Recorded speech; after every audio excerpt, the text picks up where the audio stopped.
and that hot flashes can be a very big indicator of something with your heart. Can you go into that and talk about it? Because I think it's really important that since we come from a place where hot flashes have been the ha-ha, right? That's been the thing everyone laughs about. And yes, I understand that it can be humorous sometimes in the right context. The truth of the matter is that can be a very serious indicator of something else going on in your body. Not only can be, is a serious indicator. So I was at the American College of Cardiology conference in 2024 in Atlanta.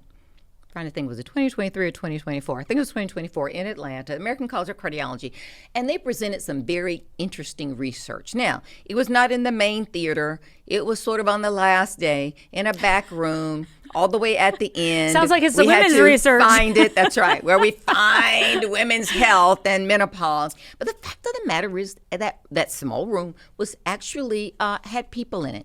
And I went in, and they were presenting a very, very interesting paper. Now, there were not a lot of people in it, but there were people there. I actually did not expect to see people, to be quite frankly. I didn't expect to see my colleagues. So there were people in there, but let me be clear, there were lots of empty seats.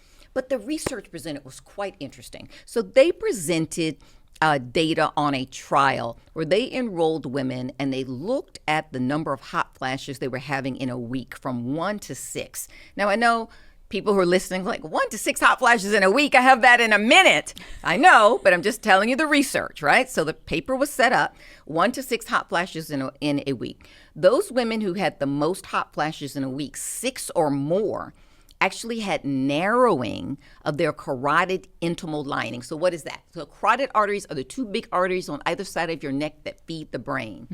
If those start to narrow, right, it decreases the amount of blood that can get to your brain, which means it decreases the amount of oxygen, which means it increases your risk of stroke.